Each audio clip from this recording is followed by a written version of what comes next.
Hello everyone and welcome back to Let's Play Megaman X4. In the last part we took out some more of the Mavericks, and now we're going after our next guy who used to be my first guy. Oh boy. He protects the secret weapon of the jungle. He's... I used to take on this guy first. Don't ever do that. Anyway, we've technically actually been to this stage before, because if you recall back in part 1, this is where I got the foot parts. But I didn't want to take on Web Spider himself, because without his weakness, Web Spider's kind of a pain in the arse. But like I mentioned before, this stage is beautiful looking. It kind of reminds me of both Aquaman's stage from Classic 8, and also Bubble Man's stage. With mermen! The merman enemies. The entire thing with this first stage, well, there's actually not really any gimmick with this stage, aside from this part coming up right here. These waterfalls are more than just a background object. As you can see right here, we have to board the platforms. If only we could break the targets. Speaking of which, Smash 4 just came out, and I still don't own a copy of it for Wii U, at least. I took priority with Pokemon Alpha Sapphire. Speaking of which, it took me 3 hours to find an Absol. Thanks, Encounter Rate, for helping me out there. If only it could be like that with Green Dragons. Anyway, the first half of this stage is actually really short. It might even be one of the shortest halves the stages have. Just break this door, and you're done. Half 2, however, is where a lot of the meat of the stage is. The entire thing with this is that you actually are going across a lot of trees, and there's a lot of these webs which are flickering. Actually, you can probably barely see them. They shoot out spiders at you along with a single strand of web in your general direction. They can't go diagonally, only in the 4 cardinals, but it's still pain enough in the ass to warrant watching out for.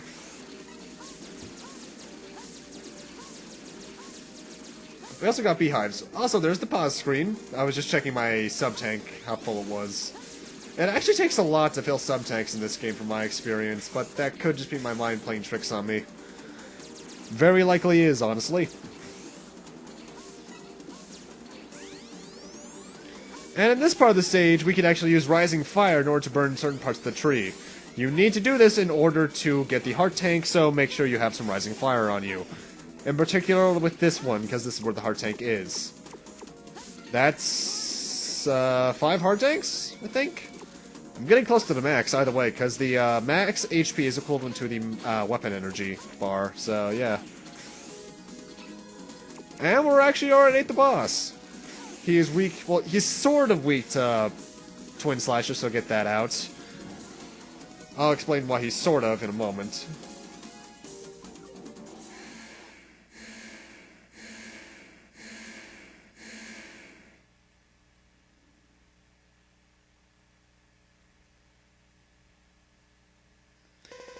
You've labeled us all as Mavericks. I won't let you pass. Turn back now. Well, at least he's blunt up front with it. The entire thing with Web Spider is that he likes to go up above the screen where you can't hit him and shoot these webs at you. If you get hit by one of those webs, you are frozen. And other than that, he has a couple spiders he throws out. Nothing really major in terms of attacks. In fact, he reminds me of Boss Spider from X1. Anyway, the whole thing with Twin Slasher is that as a weapon itself, it does more damage than any other against him, obviously. But the big way to get big damage is to shoot it not at him, but his web, because he'll fall and take twice the damage from it. So make sure you do that. However, that only worked for about just over half the fight, because at around half HP, he automatically goes up into the center and causes these webs to come out, which he'll crawl across for the rest of the battle. From here on, you're pretty much just going to have to tough it out and just shoot it at him. He shoots spiders out like that, and other than that, I think his main attack is touch damage. Oh, and the webs that he shoots out also hurt you, so watch out for that. It's kind of like Constrict from Pokemon. Either way, with his weakness, he's not that hard. He's not terribly hard without it, but I recommend having it for him, because I had a lot of bad experiences fighting him first. But yeah, that was Web Spider stage. Really, it's an easy stage. The boss can be arguably hard. And for beating him, we get Lightning Web. This is actually a very useful weapon if you know how to use it. Essentially, X shoots out a web that'll form itself after a while, and you can actually wall jump on it. It's pretty much used as a double jump maneuver, which is actually what I'm going to use it for here in Frost Walrus' stage really quick. Because there's two things I can do here now that I have it. One is optional entirely. It's not even for an item. It's just a little area I like going to. Wall jump off it, you can come up here to what I call Sub-Tank Heaven. You get an extra life and a crap load of energy capsules. This is the best place to fill sub-tanks in the game. Next up a bit later in the stage is this thing again. Shoot it, dash up, and you got it. That is the X-Tank. That increases the normal amount of lives you start the game with. So say if you get a game over and you would now start with 4 lives instead of 3. Or was it... It's one above the original one either way, if I recall correctly. Anyway, time for our next Maverick. Who is, oddly enough, not an animal. He occupies the laboratory and will attack whoever visits there. He's... Seriously though, what? Why is there a random mushroom amongst all my animals? Mind you, fungi are animals in a way because they're complete and total parasites, but still. And it's not the last time the series would do that either. X7 has an onion sort of thing, X5 has a unicorn. X8 has a sunflower, which was hella weird, so, yeah. Anyway, that entirely lazily animated sequence was a staircase. No, I'm serious. I think it's just 3 or 4 frames repeated over and over again for a background. It's lazy, but at the same time, it looked cool back in 97? 98? Anyway, the first half of the stage is nothing special until you get here, which is one of the game's few vertical climbing segments. And you're locked into a segment once you reach it because of those doors. There are multiple paths throughout it, but honestly, they all lead to the same place. I just take the one with the ladybugs because they're easier for me to kill. The spikes, I believe, are instant death. I'm not entirely sure. I don't feel like testing it out, so try it yourself. Also, I really have to say, X's ladder climbing animation is surprisingly fluid. For all things to pay attention to with animation, I wouldn't think that's one of them.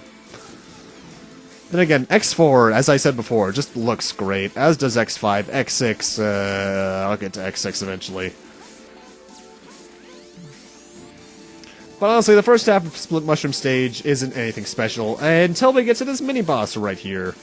There you are, ladybug thing. The entire thing with this mini-boss is that he is always going to try to be beneath you. And when he starts attacking, he'll destroy the platform you're on. And then it's when he's up there, you have to take your best shots at him. I recommend charge shot and a couple of normal pellets. This is a timed boss fight, technically, because you only have so many platforms, and those spikes beneath us are instant death. If you have the ultimate armor, or the buster upgrade even, this becomes a lot easier, but with the base buster, it's still nothing terribly challenging. It's just more nerve-wracking than anything if you miss a shot or something.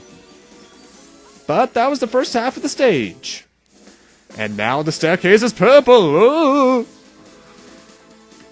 Actually, I really do like the way that one looks. Though they really go overboard with enemies here. Holy, just wait for a few seconds. And the wheels! Everywhere! There is this random red robot that'll show up behind you to try to push you towards the goal, but honestly, he never really hits me.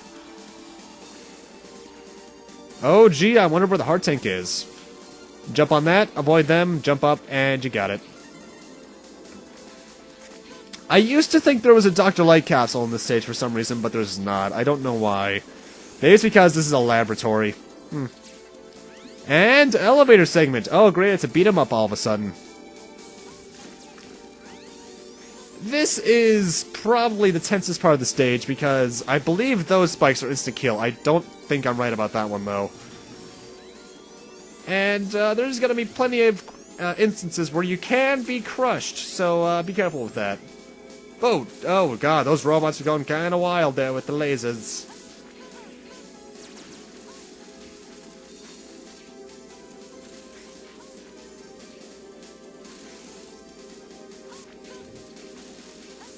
But yeah, elevator sequence. They're awesome to commentate over there, aren't they? Anyway, we're on Split Mushroom now. He's weak to Lightning Web, so get that out.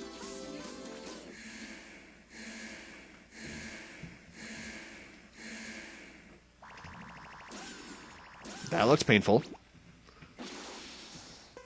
Are you X? I'm under orders to terminate you. What? Whose orders? Take a wild guess. Split Mushroom likes to jump from wall to wall and create clones for himself who will move in their own little patterns, and I think he has a projectile attack. However, as with a lot of bosses with X, if you use their weakness against them, they're essentially in a lock. This is a really easy boss fight with his weakness. Without it, it's a pain in the arse, I'll admit to that, but eh. And what he meant by take a wild guess is that if you actually pay attention to the boss's life bars throughout the games, there's actually two of them. One has the Repliforce logo, and the other has Sigma's logo. That's a nice little attention to detail I didn't notice until my third or fourth playthrough. Mind you, we already know Sigma's around, so it's not that big of a spoiler, so yeah. Magma Dragoon, by the way, had a Sigma logo, so that means Sigma's the guy who came to him and told him he could fight X like that. But yeah, that was Split Mushroom. Very easy boss with his weakness. Without it, yeah, he's a pain. And the stage itself is kind of bland, honestly. And for beating Split Mushroom, we get a weird ability by the name of Soul Body. Essentially, X creates a hypersonic-esque clone of himself in front of him, which will sustain damage if struck. Well, no, it'll dissipate over time, or if it takes heavy damage, but it can be used as a shield of sorts. It doesn't have that many uses aside from this next stage, however. He lives in cyberspace and wants to destroy the network system. He's obviously the life virus. I like that name for some reason, and this song, actually. Now, the first half of Cyber Peacock stage is actually a really interesting one to me. You get this hurry-up thing. You are timed on these segments. If you get a hurry-up, your grade goes down. Your grades can go from, I believe, either F or D to S. And trust me when I say, for all three of these sections, you want to get S's. Particularly if you're playing as X, the first and third one. If you're playing as Zero, just the first two. For getting an S on the first one, you get the Heart Tank. Soul Body is really useful for these segments because those little yellow things will get destroyed by them in one shot. They actually try to... What those yellow things do is when they touch you, you get encapsulated in them and slowed down tremendously. So, use Soul Body. For clearing the second one with an S, we get, I think, a sub-tank? Yep, that's all the tanks. I will say, though, X4, it's one of the few X games where you can get pretty much everything in one playthrough, or without really having to do much backtracking. And the third segment here is, well, obviously it's going to be the longest because it has the best rewards. Especially if you screw up air dash. Make sure you're just constantly dashing, try not to get hit by many things, and have Soul Body ready because it should make it quite easy. And don't climb up the ladder, wall jump up it, please. And for clearing the third one with an S rank, we get what is possibly one of the best head parts in Mega Man X history. I'm giving you a new head module, X. This module will improve your special weapons abilities. It should reduce your special weapon energy requirements to near zero. You may now use your special weapons as often as you want. So, pretty much, our special weapons that we get from bosses now have infinite ammo. It's kind of broken. Mind you, I don't really use it with many things, though I will admit it makes Cyber Peacock a much easier boss due to his weakness to Soul Body. The second half of the stage is sadly not as interesting. We got these little switches and these balls that we're kind of need to puzzle our way around. And they're not even that hard of a puzzle, it's just pretty much wait a couple seconds, then press it. Note, whenever the balls are moving, they will damage you. Also, I did that section kind of wrong, you're not supposed to hit that one switch. And the balls are required to progress, by the way. Because, yeah. Wait another second before doing that, Oh, well, it doesn't get in my way too much. And we're already at the end of the stage, actually. Cyber Peacock, as I mentioned earlier, is weak against Soul Body, so get that out.